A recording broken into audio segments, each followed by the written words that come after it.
Warning: master these 3 principles and your human experience will change forever.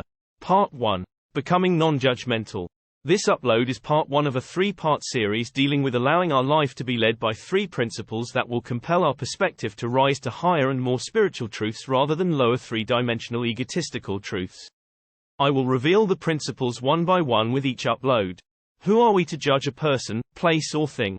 With our limited experiences and downloaded programs, aka belief systems. Judgment is a learned behavior.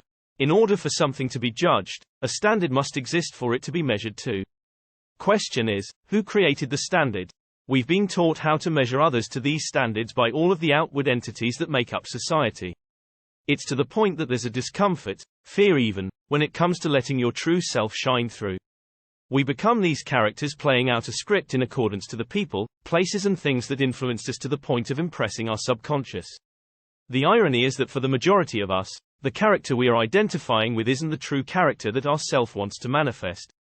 How many times have we missed out on opportunities that were advantageous to us in various ways, shied away from letting go and allowing new forms of pleasure and/or entertainment into our experience? How many times have we wanted to express ourselves to the world and held back? I can go on, but I'm sure you get where I'm going. No one stops us but ourselves. It's rooted and based in fear.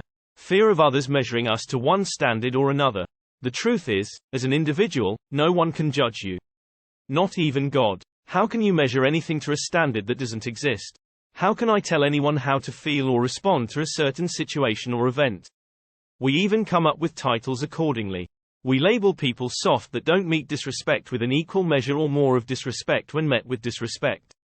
We label both sexes promiscuous and other shaming names just because they explore their sexual desires. Can you feel the pressure on you to attain certain possessions and name brands or feel like less of a person if you don't?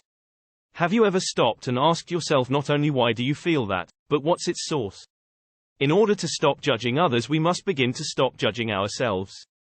There is no right or wrong. There is only nature and going with it or against it. Even that isn't wrong. Right and wrong are only perspectives. We came to this 3-dimensional realm to have experiences that would assist us in remembering who we truly are and create.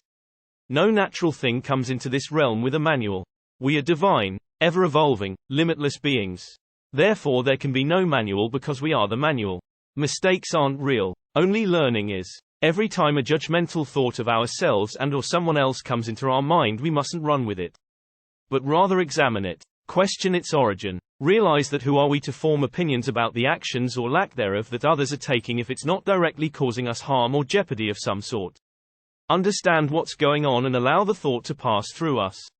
Not only is the act of judging rooted in fear, it also has deep roots in control as well. We must stay present and seek to free ourselves from these limiting traps that prohibits us and others from experiencing a more fulfilled life. Most of us are in search for things outside of ourselves, usually in monetary gain and material possessions. But really all we truly want is freedom. It is only as we free ourselves in every aspect that we can begin to experience a fulfilled existence that knows no limits.